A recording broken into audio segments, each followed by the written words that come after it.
Bismillahirrahmanirrahim. Assalamualaikum warahmatullahi wabarakatuh.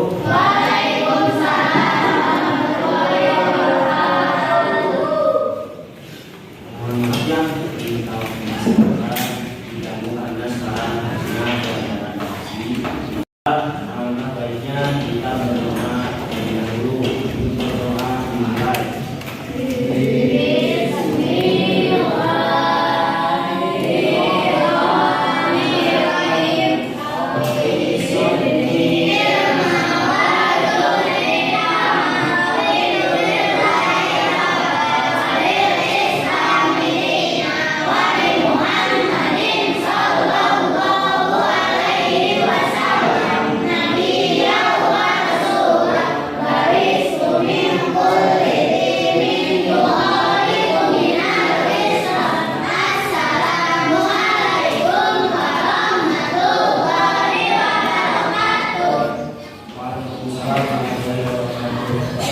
Semuanya ada yang hadir, ada yang mudah-mudahan yang tidak hadir yang mengikuti pelajaran di bagian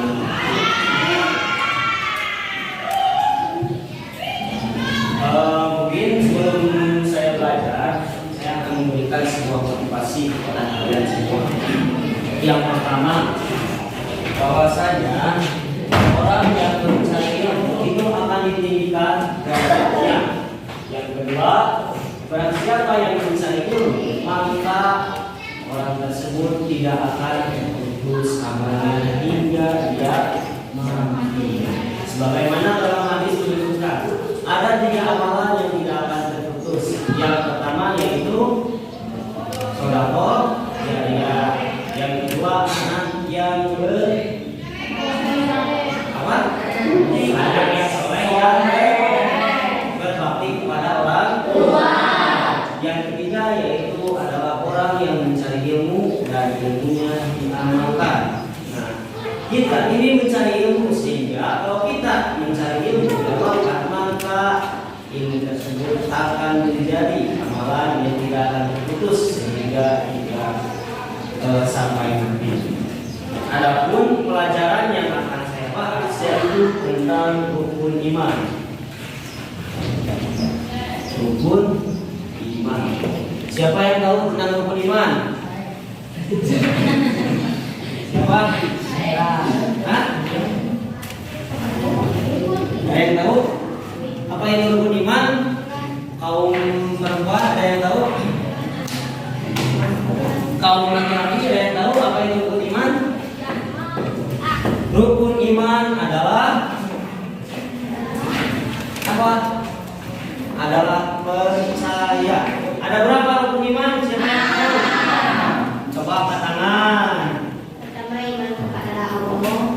Coba terus. Hah? Satu, iman kepada 2, 3 kepada kita, 4, 5, 6.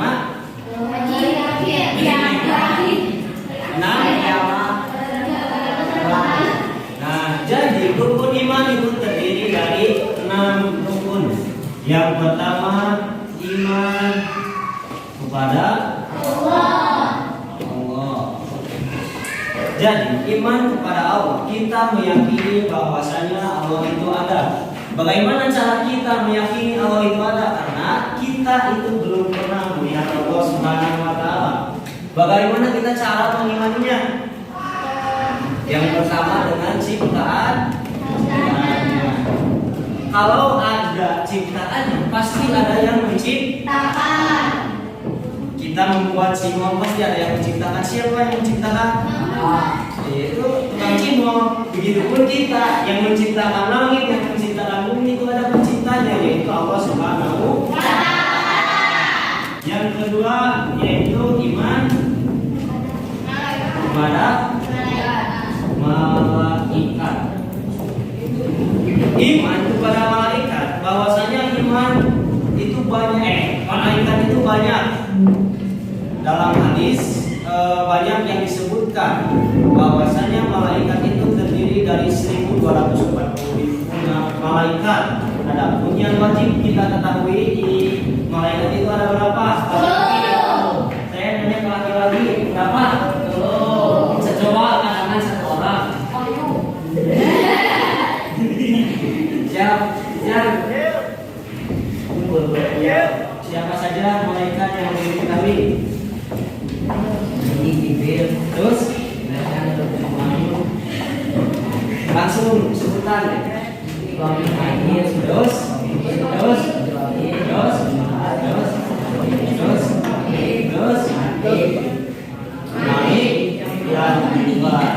Nah itu juga tugas kita sebagai umat muslim yang beriman kepada malaikat hanya wajib mengetahui terhadap 10 malaikat.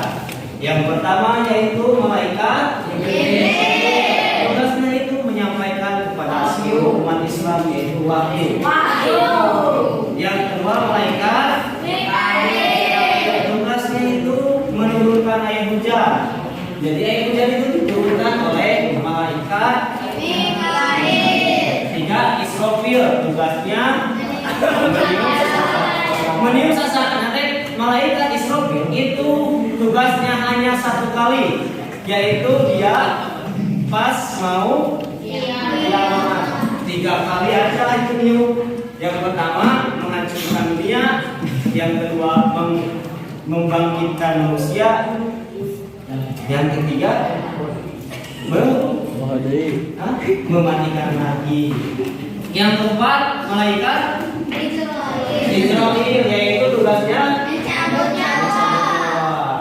Nah, malaikat Israfil itu malaikat yang paling ditakuti karena dia itu tugasnya mencabut nyawa.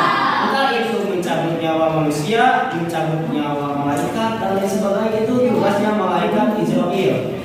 Jadi malaikat pun kepada malaikat Israfil itu takut karena dia malaikat mencabut nyawa. Kalau kita dicabut nyawa takut. Masuk Pak, masuk Pak. Pak, ini aja nggak masuk. Yang keenam, yang kelima dan keenam itu tugasnya bertanya kepada manusia yang sudah meninggal. Membuka pertanyaan kedua. Yang keenam, yang ketujuh dan kedelapan tugasnya mencatat amal baik dan amal buruk. Maksud amal hiji buruk.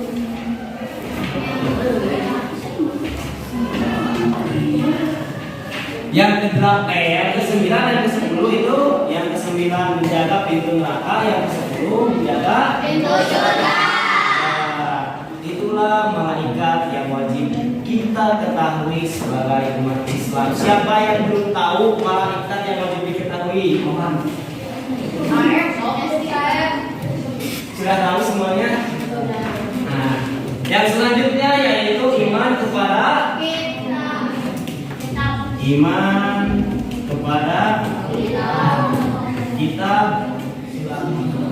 kitab Allah. Nah, itulah yang ketiga. Adapun kitab yang wajib kita ketahui itu hanya ada 4. Yang langsung sebutan.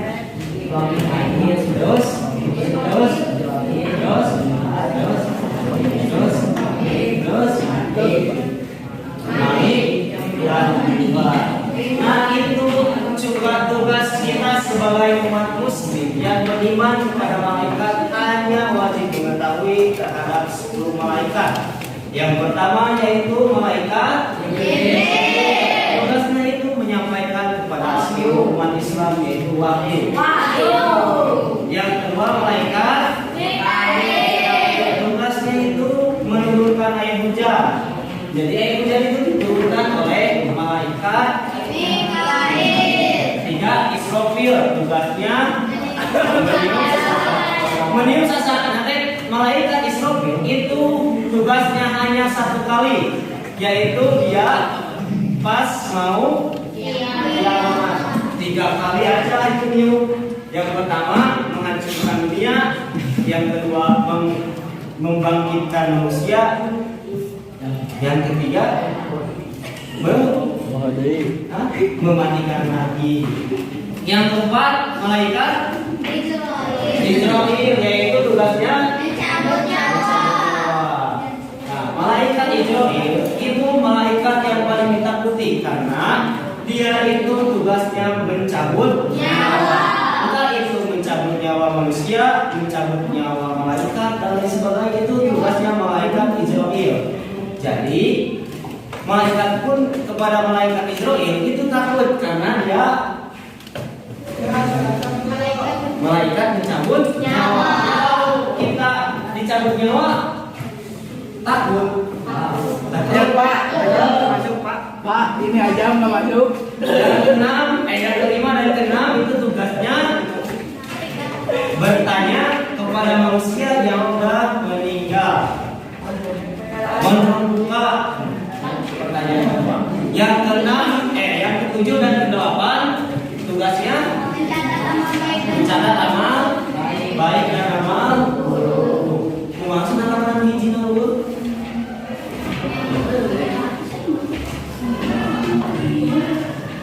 Yang kedelapan, yang kesembilan dan kesepuluh itu, yang kesembilan menjaga pintu neraka, yang kesepuluh menjaga Pintu surga. Nah, itulah malaikat yang wajib kita ketahui sebagai umat Islam. Siapa yang belum tahu malaikat yang wajib diketahui? Mohon. Sudah tahu semuanya? Nah, yang selanjutnya yaitu iman kepada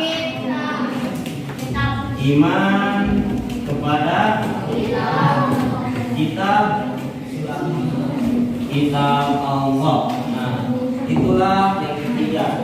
Adapun kitab yang wajib kita ketahui itu hanya ada 4. Yang pertama Taurat, yang kedua yang ketiga terus hanya 4 saja, tidak lebih. Tetapi yang harus kita pelajari untuk umat Islam yaitu hanya kitab Al-Quran saja. Tidak boleh ataupun tidak harus kita mempelajari kitab Taurat, Injil, Zabur dan lain sebagainya. Akan tetapi kita sebagai umat Islam itu hanya harus mempelajari kitab Al-Quran saja. Seperti itu. Yang keempat yaitu iman kepada iman kepada Rasul Allah. Ada berapa? 25. Tidak harus kurang biar gak lama. Yang keenam, yang kelima hari akhir. Kita sebagai umat Islam harus percaya pada hari akhir. Entah itu kapan. Yang terpenting bahwasanya ada hadis yang telah menyebutkan datangnya hari kiamat itu terjadi pada hari Jumat. Betul? Itu entah kapan, hari Jumat sekarang, hari Jumat besok, hari Jumat besok lagi dan seterusnya. Itu kita belum tahu karena hari akhir itu dirahasiakan oleh Allah Subhanahu wa taala. Akan tetapi kita harus percaya bahwasanya hari akhir itu bakal ada. Terus yang terakhir yaitu iman kepada qada dan qadar. Nah, iman kepada qada dan qadar kita itu harus percaya karena kita ditakdirkan di sini itu adalah sebuah takdir Allah Subhanahu wa taala. Apakah takdir bisa dirubah? Takdir terbagi menjadi 2. Ada takdir mudhaf dan ada takdir mu'allaq. Takdir mudhaf adalah sebuah takdir yang bisa dirubah. Takdir mu'allaq adalah takdir yang bisa dirubah. Itu takdir mu'allaq. Adapun takdir mudhaf itu adalah takdir yang tidak bisa dirubah. Seperti apa takdir yang tidak bisa dirubah? Kematian. Itulah takdir yang tidak bisa dirubah. Terima izin mencari yang apa sih koda-koda yang kedua itu mencari jenis koda-koda. Koda itu kodo, contoh kodo ada kodo apa saja. Terus contoh berlomba-lomba.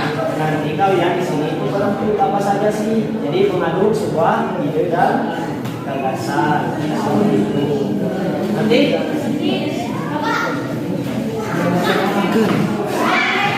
nah, iman kepada Rasul. Jadi satu mencari pengertian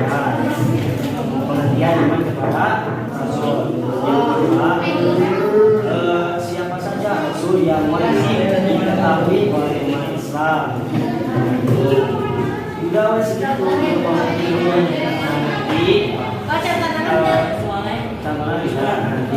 siapa saja ini. Jadi nanti sebuah gagasan tapi siapa yang tahu? Jadi contoh tahu ya, siapa saja yang wajib diketahui ditulis, siapa lagi yang tahu ditulis lagi seperti itu. Nanti yang terus dikumpulkan. Jadi kesimpulan pelajaran dari rukun iman. Jadi rukun iman itu ada 6. Yang pertama yaitu iman kepada Allah, yang kedua iman kepada malaikat, yang ketiga iman kepada kitab, yang keempat iman kepada Rasul, yang kelima iman kepada hari akhir, yang keenam iman kepada Allah. Nah, itulah kesimpulan pelajaran dari hari ini. Mudah-mudahan apa yang kita pelajari bisa menjadi ilmu yang bermanfaat bagi marilah kita tutup pelajaran hari ini dengan membaca bersama-sama. Untuk mengucapkan